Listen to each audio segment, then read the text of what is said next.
It's difficult for all of us. It's difficult for everyone. But if we're actually losing 26% of lawyers to attrition, then this has become an epidemic, and it really, really needs to be stopped.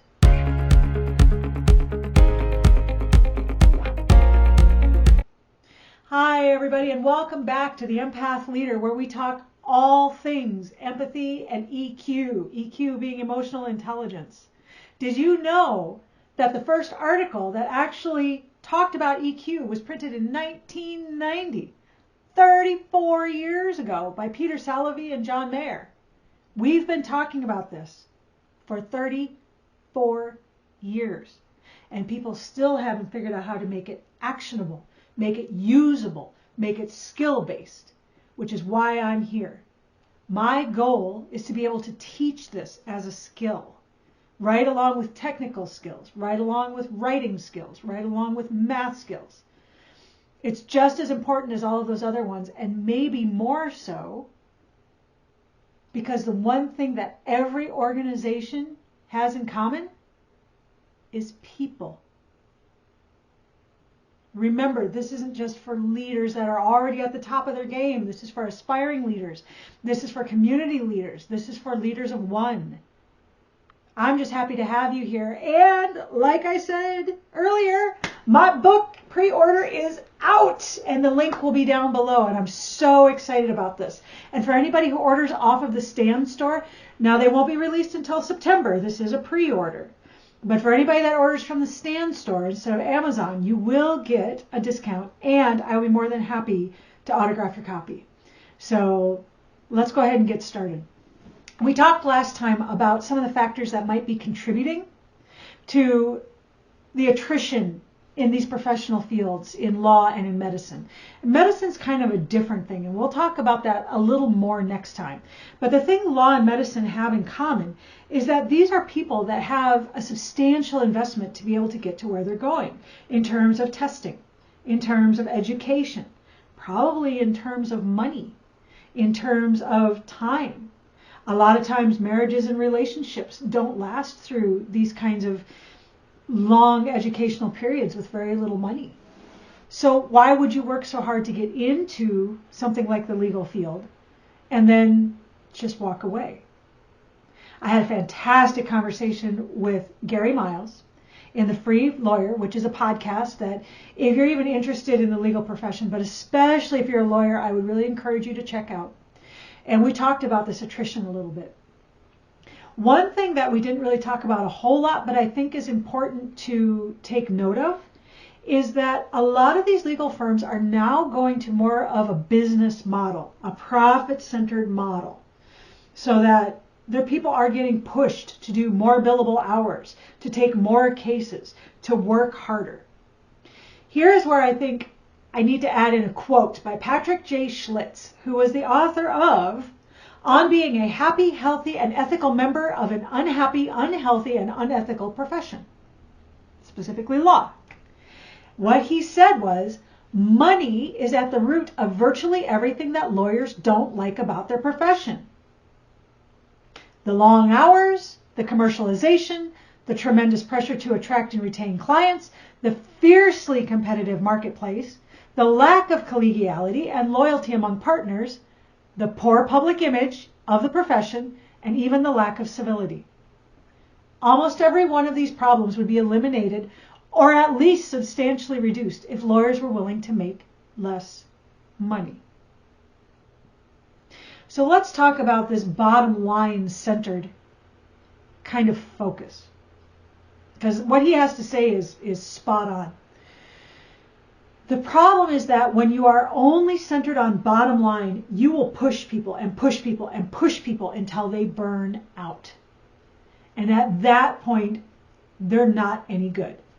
We talked last video about how women in the law field, which 56% of lawyers are female, do the stress, drink, leave cycle. So they get stressed, they get overwhelmed, they get into substance abuse, and then they drop out. This is no good for the profession. But for men, the main reason they leave is overcommitment. For women, it tends to be more of a work-family conflict and a concern for their mental health, because they see this coming with the drinking and with the stressing and with all of this. But men, what they tend to do is overcommit, to do too much, to burn out, and to go down in a flame of glory. Either way, the legal profession is potentially losing some of its best and its brightest, just because this profit-centered model says make more money, make more money, make more money, make more money. And we see this as well out in the world with other corporations and other bottom line driven organizations. The difference is that in these bigger organizations, people tend to turn to things like quiet quitting, where you just show up and collect your paycheck. They turn to resenteeism, where they start doing disloyal and kind of nasty things just to try and get back some self-respect that's been taken. Lawyers, on the other hand, because of the high level stress of what they do, you can't be a lawyer and just sit back and relax and just do as little as possible, especially when you're actually working for somebody else. You're defending someone in criminal court. You're defending someone in divorce court. You don't have the luxury of being able to just kick back and do as little as possible. So these employees burn out, and we lose people in the legal field because of it. The Journal of Behavioral Sciences said that lawyers perceiving their employers value financial performance and productivity above all else are associated with unhealthy work practices detrimental to lawyer well-being. People know this, and they understand this. And this is part of the culture from a very early place. Say you want to go to law school. You got to take the LSAT. It's the standardized test you have to take to get in. So you test and you test and you test until you can get the score that you need to get in. Then you get in. You want to be in the top of your class. You want to be on the law journal. You want to be up here. So again, it's competition, and you work and you work and you work and you push and you push and you push. Then you get out of law school. If you've been at the top of your class, you could go to a prestigious firm. But now that you're in that firm, you're in constant headbutting mode with all of your colleagues because you want to rise to the top, rise to the top, rise to the top so that you can be made partner. It never ends. It's this constant stress and competition. As soon as you have that kind of competition, you can't have empathy. If you can't have empathy, it's really difficult to adequately use emotional intelligence. The system is flawed. That doesn't mean that it can't be changed by the right people, but it does mean that it's a stumbling block that people need to be aware of. When we're talking change management principles, we're going back to change management, right? In order to be able to make a change, the number one thing that will determine if this change takes place is what's called executive sponsorship. It's top level buy-in. So if you have someone at the top of whatever this is, whether it's a huge practice or a small firm of like 3 people, if they buy into a more empathic use of emotional intelligence, this culture will drip down. And we've talked about culture. It's possible. It can be done despite the system. But it's going to take people who can actually be forward thinking and understand that the system can't continue the way it is. We're burning out too many people. The thing I find the most interesting about this is that we're actually looking at the same problems, but in a group of people that work very hard to get to what they're going. And yet they get to the point that they say, I can't do this anymore. I can't be part of this anymore.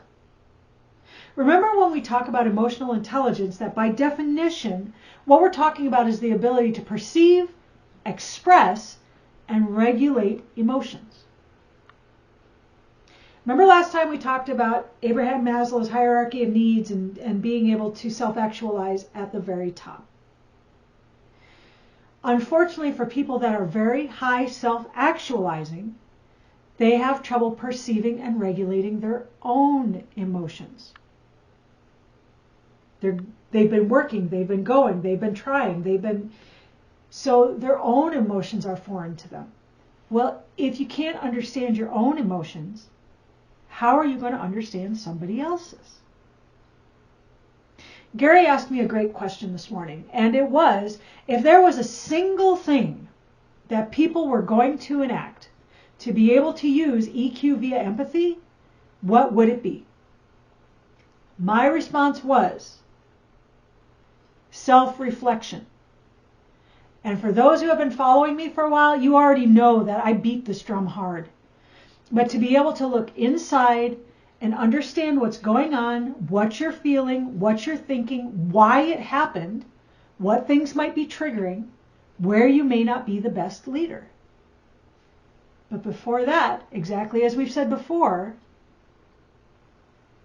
you have to be able to show empathy for yourself.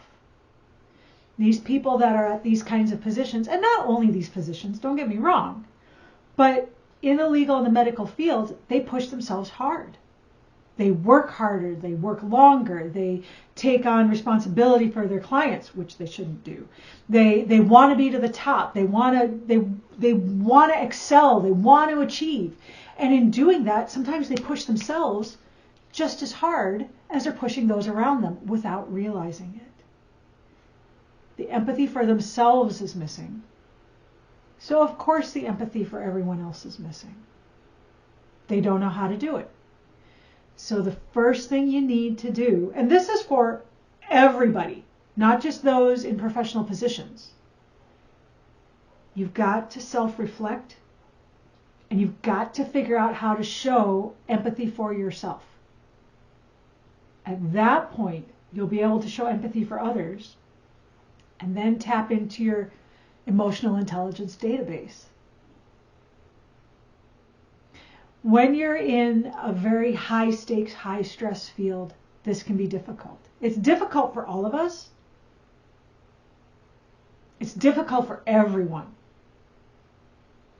But if we're actually losing 26% of lawyers to attrition, then this has become an epidemic, and it really, really needs to be stopped.